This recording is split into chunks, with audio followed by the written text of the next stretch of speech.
கர்த்தரும் அருமை இரட்சகரும் அருள்நாதருமாகிய கிறிஸ்து பெருமானிடமிருந்து கிருபையும் சமாதானமும் நல் பேராசீர்வாதம் நம் அனைவருக்கும், குறிப்பாக இந்த இல்ல குடுகைக்கு காரணமாயிருக்கிற அருமையான குடும்ப பிள்ளைகளுக்கு மிகுதியாய் உண்டாவதாக. ஆமென். சிந்தனைக்காக வாசித்து கேட்ட பகுதியிலிருந்து ஒரு வசனத்தின் ஒரு பகுதியை உங்களுக்கு முன்பாக நான் வைக்க ஆசிக்கின்றேன். மீகா தீர்க்கதரிசியின் புஸ்தகம் 2வது அதிகாரம் 13வது வசனம். வசனத்தின் முதற் பகுதியை மட்டும் நான் வாசிக்கிறேன். தடைகளை நீக்கி போடுகிறவர் அவர்களுக்கு முன்பாக நடந்து போகிறார்.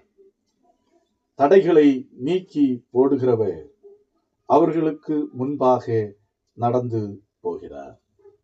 கண்களை மூடுவோம். ஆண்டவரை நோக்கி பார்த்து நாம் ஜெபிப்போம்.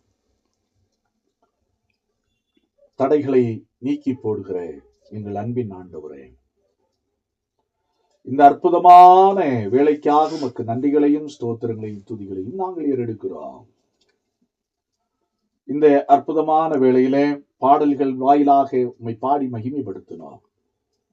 ஆண்டவரே, இந்த அருமையான தருணத்திலே உம்முடைய வார்த்தைகளை நாங்கள் சிந்திக்க ஆயத்தப்படுகிறோம். ஆண்டவர் எங்களோடு கூட பேசுவீராக, எங்களோடு கூட இடைபடுவீராக.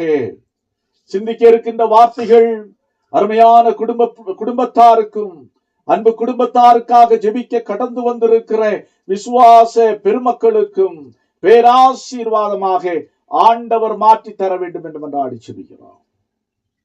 பேசுகிற அடியனை மறைத்து நீர் வெளிப்படும். இயேசு இரட்சகர் இன்ப நாமத்தில் ஜெபிக்கிறோம். ஜெபங்கேளும் அன்பு நிறைந்த எங்கள் நல்ல கர்த்தாவே, ஆமென்.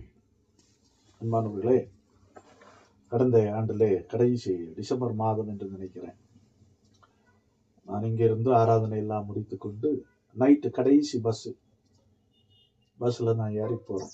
கடைசி பஸ் சிவகாசி பஸ் இல்லை என்று சொன்னார்கள். ஆகையினால 9 மணி பஸ்ல எல்லா மக்களையும் ஏற்றினாங்க. சின்ன பஸ்ல சரியான கூட்டம். கடைசியில சரி எப்படியாவது போயிடலாம் அப்படின்னு போனால், பெருமாள் மலையில போகும்போது வண்டி என்ன ஆயிட்டு, பஞ்சர் ஆயிப்போச்சு. மனதிலே ஒரே குழப்பம்.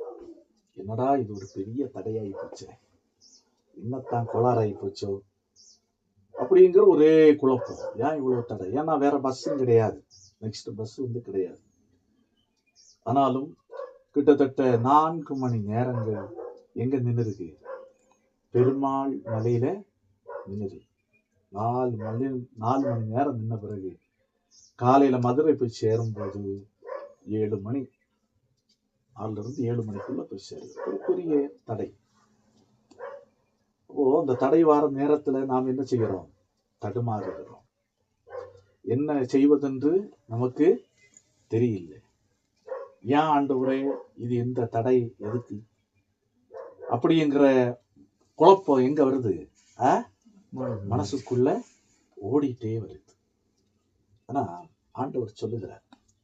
யாருக்கு சொல்லுகிறார் என்று சொன்னால், இஸ்ரவேல் மக்களுக்கு சொல்லுகிறார். 740 698 ஆண்டுகளுக்கு இடைப்பட்டு தீர்க்க தரிசனம் உரைத்த ஒரு தீர்க்க தரிசிகளில் ஒருவர் இந்த மீகா தீர்க்க தரிசி. இஸ்ரவேல் மக்களுக்கு சொல்லுகிறார், ஒரு காரியத்தை சொல்லுகிறார். என்ன சொல்லுகிறார் என்று சொன்னார், ஆங்கிலத்துல ஒரு அருமையான வார்த்தை, பிரேக்கர் அப்படின்னு சொல்லுகிறார். கடவுள் யாரு? பிரேக்கர். பிரேக்கர் என்று சொன்னால் அதான் சரியான வார்த்தை. என்னது? உடைக்கிறவர். உடைக்கிறவர். தமிழ் வேதாகமம் என்ன சொல்லுகிறது? நீக்குகிறவர். ஆனா ஆங்கில வேதாகமும் மிக தெளிவாக சொல்லுகிறது பிரேக்கர், உடைக்கிறவர். அப்போ எப்படி சொல்லுகிறது? தடைகளை உடைக்கிற ஆண்டவர் யாருக்கு முன்பாக செல்லுகிறார்? உங்களுக்கு முன்பாக செல்லுகிறார்.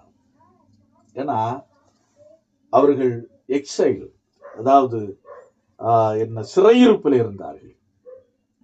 கேப்டிவிட்டி என்று சொல்லுவார், அடிமைத்தனத்திலே அவர்கள் இருந்தார்கள். நீங்க எப்படி வாழ்க்கையை நீ முன்னோக்கி பயணிக்க முடியுமா என்ற ஐயப்பாடுகளிலும் கலக்கத்திலும் இருந்த மக்களுக்கு ஒரு நம்பிக்கையின் செய்தியை கடவுள் தீர்க்கன் மீகாவை கொண்டு சொல்லுகிறார். எப்படி சொல்லுகிறார்?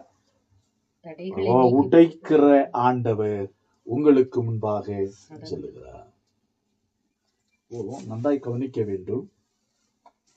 இப்போ ஒரு விஐபின்னு சொன்னா சொல்லுவாங்க, யாரதான் அனுப்புவாங்க ஒரு காரியத்துக்கு, ஒரு துணைக்குன்னு சொன்னா தனக்கு கீழே இருக்கிற ஒரு ஆளை என்ன செய்வாங்க, அனுப்புவாங்க. அப்பப்பா அவங்களுக்கு இந்த காரியத்தை என்ன செய்து கொடுத்துரு அப்படின்னு சொல்லுவாங்க.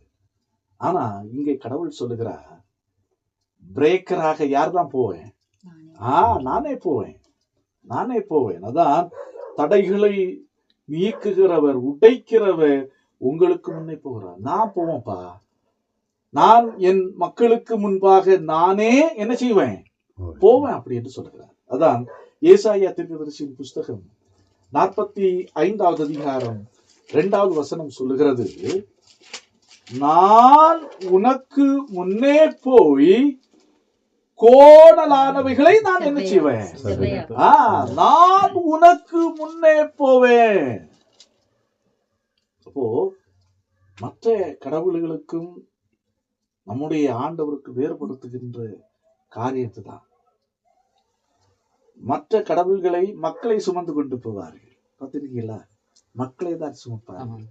ஆனா நம்முடைய கடவுளை நாம் சுமக்க வேண்டிய அவசியம் இல்லை. யாருக்கு முன்பாக போகிறார்?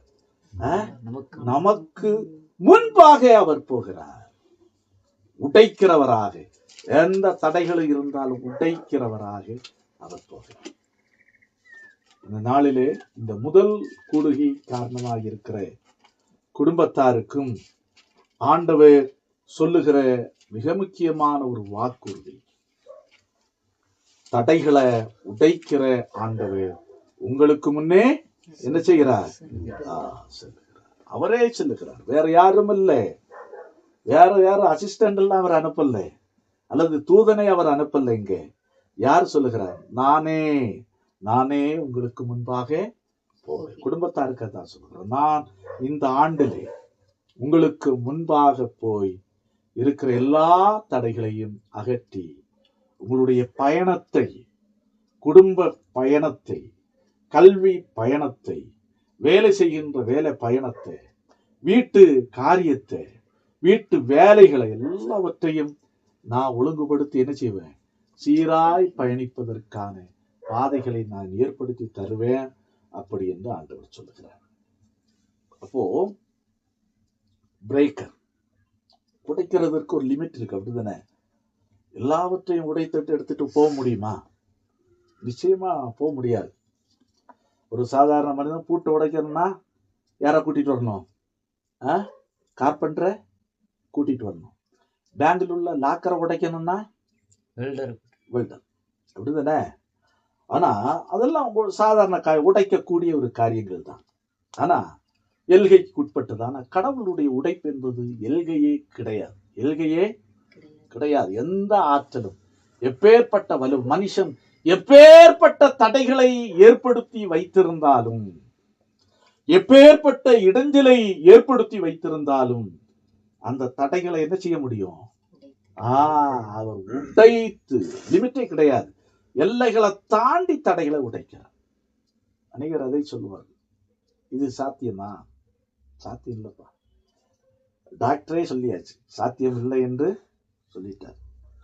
பேங்க் மேனேஜரே சொல்லிட்டார், இது என்ன இல்லை, சாத்தியம் இல்லை என்று சொல்லிட்டார். இப்படி ஒவ்வொரு காரியத்தில் ஒவ்வொரு சொல்லக்கூடும். ஆனா கடவுளுக்கு என்ன கிடையாது? இதுதான். எந்த விதமா இருந்தாலும் தடைகளை நீக்கி கொண்டு போகிறவர். அதான் அப்போஸ்தலர் நடவடிக்கைகளின் புஸ்தகத்திலே நாம் பார்க்கிறோம். பாருங்க, பேதுரு அடிகளாரை சிறைச்சாலையில தள்ளுறார்.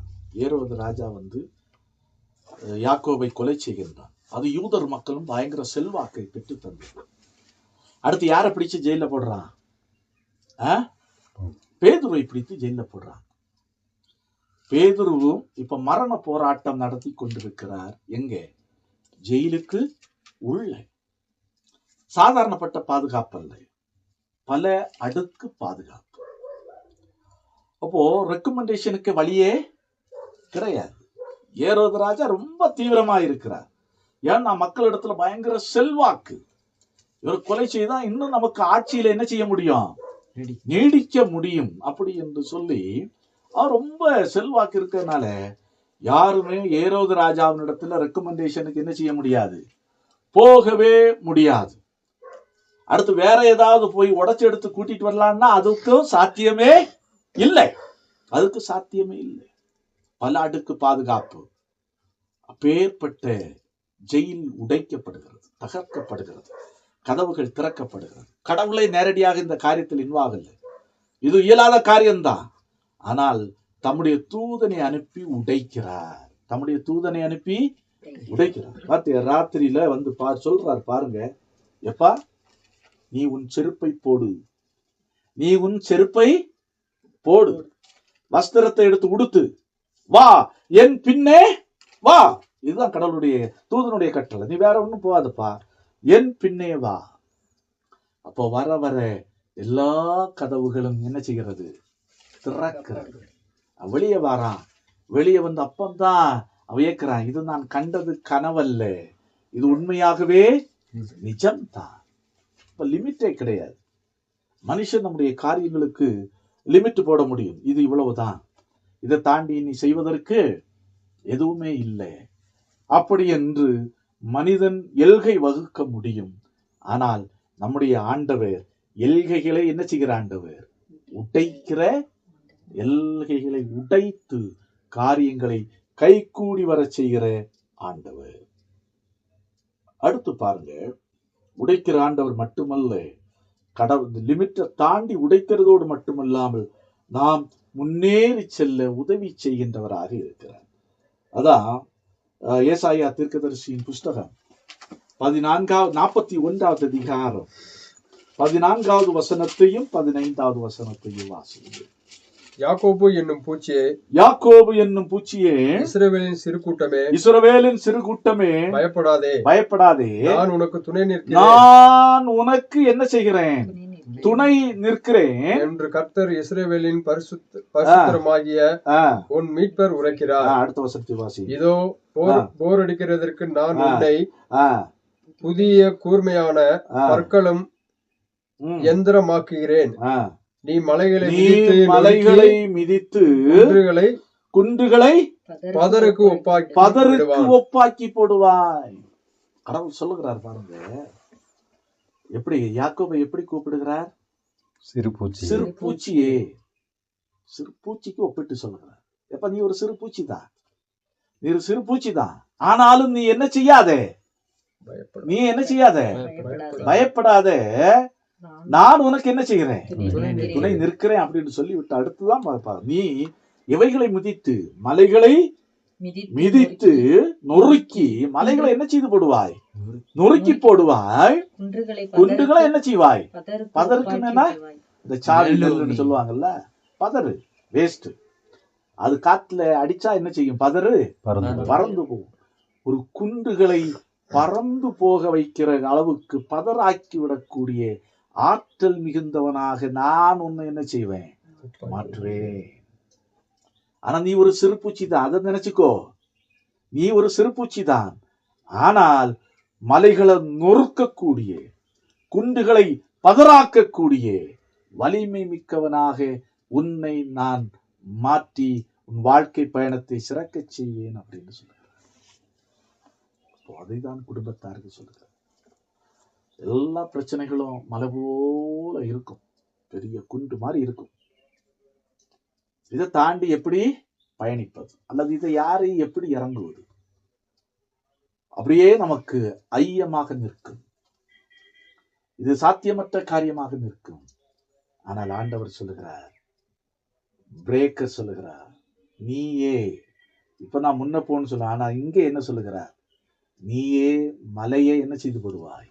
நொறுக்கி போடுவாய், குன்றுகளை பதறாக்கி விடுவாய், எல்லாவற்றையும் தாண்டி நீ முன்னேறி பயணிப்பாய் அப்படின்னு சொல்றார். அப்படின்னு சொன்னா நான் உனக்கு முன்னே போயிட்டே இருப்பேன், இவைகளெல்லாம் அவற்றை நொறுக்கி பதறாக்கி செவ்வையான பாதையிலே பயணித்து வருவாய். இதைத்தான் இந்த ஆண்டுல முதல் ஜெபக்கூடுகைக்கு காரணமாக இருக்கிற குடும்பத்தாருக்கு ஆண்டவர் சொல்லுகிறார்.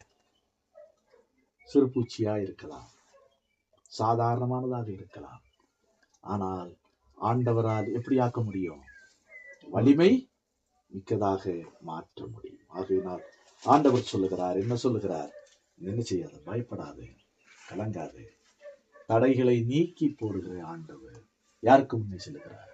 நமக்கு முன்னே செல்லுகிறார். ஆகவே இந்த விசுவாசத்தோடு நாம் பயணிப்போம், தடைகளை தாண்டுவோம், ஜெயிப்போம், வெற்றியை சுதந்திரித்துக் கொள்ளுவோம். நிச்சயமாக இந்த ஆண்டு 2026 ஆண்டு அருமையான குடும்பத்தாருக்கும் இந்த கூடுகையிலே பங்கெடுத்திருக்கிற நம் ஒவ்வொருவருக்கும் ஜெயமான வெற்றியான வளமான ஆண்டாக அமையும். ஆண்டவர் தாமே இந்த வார்த்தைகளை கொண்டு நம் ஒவ்வொருவரையும் ஆசீர்வதிப்பாராக. ஆமென். எல்லா புத்திக்கும் மேலான தெய்வ சமாதானம் உங்கள் இருதயங்களையும் சிந்தனைகளையும் கிறிஸ்து இயேசு நாள் மட்டாய் காத்துக் கொள்வதாக. ஆமென்.